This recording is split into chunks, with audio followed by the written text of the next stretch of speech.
Alright, welcome back to our channel. Ito muli sa RP Max Vlog. Sa mega love shoutout po sa ating lahat guys, mga kaibigan, mga kapatid, mga kalingap. Isang mapagpalang araw po sa ating lahat. Good morning, good afternoon, good evening as always. Kung nasaan man po tayong sulok sa mundong ito, naway na sa mabuting kalagayan po ang lahat guys sa mga oras na ito. Okay? So gusto ko lang pong gawa ng reaction guys. Ito nga pong isang binanggit po ni Kuya Val noong live po niya, noong isang araw pa ito. Gusto ko lang pong ma-highlight kasi meron po siyang magandang binanggit po dito tungkol nga po sa mga kalinga partners na nandyan po sa Lighthouse o nandyan po sa Dait na hindi pa gaanong kumikita sa kanilang channel. So dito natin makita guys na talagang concern talaga si Kuya Val sa mga kalinga partners po na nandyan. Okay? Kahit na sasabihin man po niya na mag-scout na tayo sa ibang probinsya, ganun pa man, siyempre naawa din naman po siya sa mga kalinga partners na nandyan, lalo na po yung inaasahan ng pamilya nila na kahit pa paano ay makapag-remit man lang doon sa family nila. Kaya dito po tayo hanga kay Kuya Val guys dahil iniisip talaga niya, okay? Hindi niya talaga pinabayaan na bahala kayo dyan sa buhay nyo kung gusto nyo umuwi kayo. Lagi niyang minomonitor yung kanilang mga channel. Kaya nga po naawa siya dahil wala pa naman silang malaking views at siyempre wala din pong revenue. Dahil sa mga kalinga partners po, sa mga napapansin po natin, mga nandyan po sa Lighthouse, iilan lang po sa kanila ang malalaki ang views. Okay? Yung iba po dyan ay mahina po talaga. Kaya maganda po itong binanggit ni Kuya Val sa kanyang live. Meron po siyang magandang offer sa kanila. Okay? So ito po guys, pakinggan natin sandali bago po natin gawa ng komento. Okay? So ito po yun. Yung wala diyang kita, halimbawa Kuya Val, ang hina ng channel ko, gutom, paano na ang pamilya ko? Mamasada kayo, may tricycle dito. Dito ngayon, 2 tricycle pa lang naman yan. Bala kong hanggang 5 tricycle. Nag-vlog, tapos mahina ang views. Wala akong pera. O mag-tricycle ka. Kumita ka sa isang araw, 3,300. Okay na yon, di ba? At least meron kang pera, hindi ka magugutom. Ngayon, pagka lumakas ang channel mo, maganda. At least po, meron tayong alternatibo. Mapagkakitaan, mga kaibigan. Kaya ko po, araw-araw po, gabi-gabi, masada ako. Ayun, so narinig po natin guys, napakagandang offer po ni Kuya Val. Doon po sa mga kasamahan nating kalinga partners, mga charity vloggers na nandyan po sa Dait o nandyan po sa Lighthouse, kung saan mahina pa po ang kanilang revenue. Mahina ang views, it follows na mahina po ang revenue. Siyempre yung mga nandyan, may mga pamilya din po sila na umaasa din po na kahit papaano, makapagpadala din po sila sa family nila. Okay? So, napakalaga na supposed to be malakas ang kanilang views. Pero unfortunately, hindi po talaga lahat na nandyan ay malakas ang views. Iilan lang po sila dyan na masasabi natin nami-maintain po nila yung malakas ang views. Okay? Yung iba po dyan ay mahina talaga.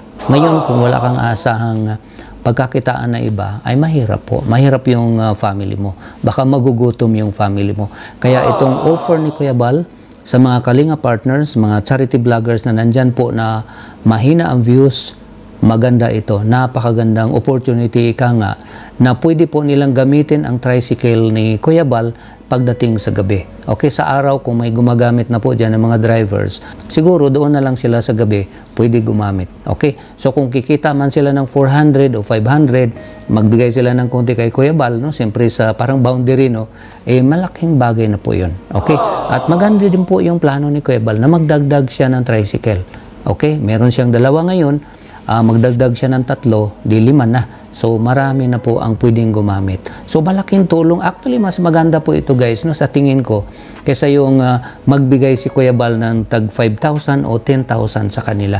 Okay? Although, kung siyempre, na kay Kuya Val naman po yan, kung malakas ang revenue. Nakikita naman po natin yan guys, na basta malakas po talaga yung revenue niya, hindi po niya natitiis yung mga kalingap charity partners na nandyan po sa Dait o sa Lighthouse, inaabutan po niya yan. Sa ngayon po kasi mahina yung revenue, mahina ang views, so mahina din po ang revenue.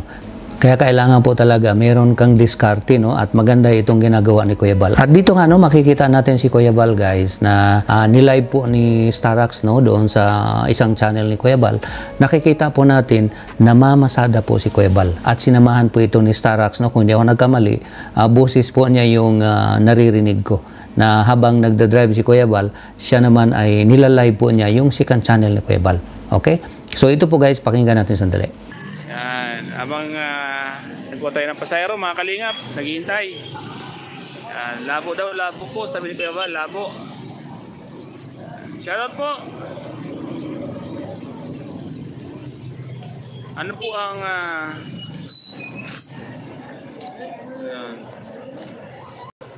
Yan, shoutout po mga kalingap sa lahat nandito. Yan, shoutout po.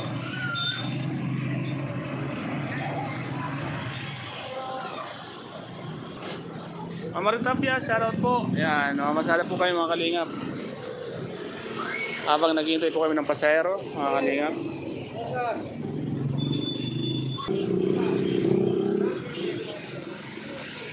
Yan, tara na. May pasahero na po tayo. Yan. Pasahero na po mga kalingap. Para po pangalusal bukas ng umaga. Para sa mainit na pandesal. Shoutout po sa mga nandito, mapagpalang gabi. Sa lahat ng mga viewers po natin, 114 na nanonood po sa atin live ni Kuya Bal, shoutout sa Santos Matuba. Mga kalingap, shoutout po sa lahat. Samahan niyo po kayo mga kalingap. Tayo po ay. Saan ka? Ha? Saan daw? Saan ka na? Ay, na kami hindi mo na yan. Malayo ka. Samahan niyo po kayo mga kalingap sa pagbabiyahe po namin sa pamamasada. Papasyal po namin kayo dito sa sentro ng Daet. Papasyal po namin kayo dito mga kalingap. Samahan niyo po kami at tuloy-tuloy po yung aming pamamasada ni Kuya Bal. At masarap po bumiyahe sa gabi. At kung po talagang malamig.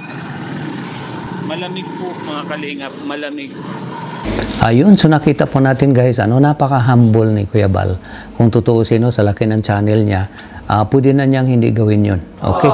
Pero gusto pa din niyang kumayod ika nga para sa ganun ay meron din siyang extra income pa. At sabi nga niya sa live niya, malaki na yung kinita niya sa kanyang pagta-tricycle. So, si Kuya Bal itong tao, guys, na kahit mawala man ang YouTube, makakasurvive ito.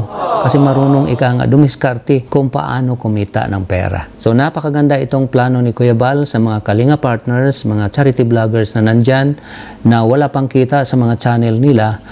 Dito po, sa proposal po ni Kuya Bal, ay kikita na po sila.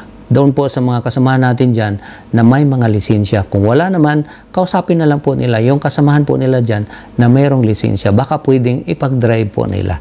So, yun po ang aking konting reaction, guys. Gusto ko lang pong i-highlight itong ang napakagandang offer ni Kuya Bal, sa mga charity vloggers, mga Kalinga partners na nandyan po sa Lighthouse o nandyan po sa Daet. Napakalaking tulong na po ito sa kanila. Dito natin makita, guys, kung gaano kabait si Kuya Bal. Ika nga, iniisip din po niya talaga yung mga Kalinga partners na nandyan po sa Daet, kung paano sila nabubuhay, okay? Paano na ang pamilya nila. Actually, ang hirap po, guys, ang ginagawa ni Kuya Bal, kung titinan po natin, dahil sa umaga pagod na po siya sa kanyang ginagawa, na pag-iikot-ikot, paghahanap po ng matulungan.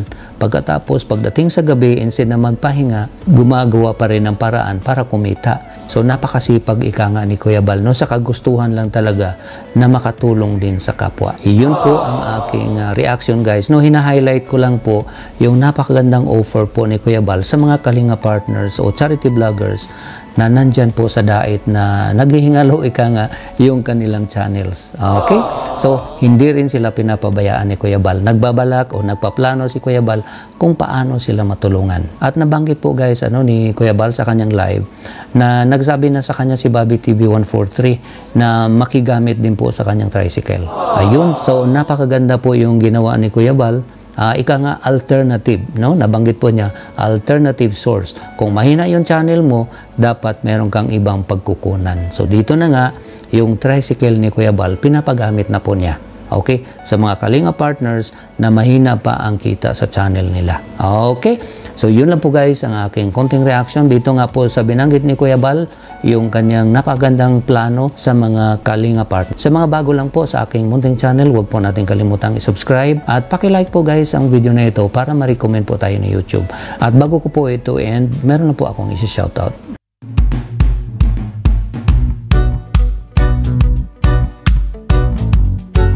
Muli, maraming salamat sa inyong lahat guys, sa inyong walang sawang pagsubaybay at panonood po ng mga videos namin, pag-comment, pag-likes, pag-shares at lalong-lalo na po sa hindi pag-skip ng ads ay maraming salamat. Ingat po tayo kung nasaan man tayo. God bless everyone.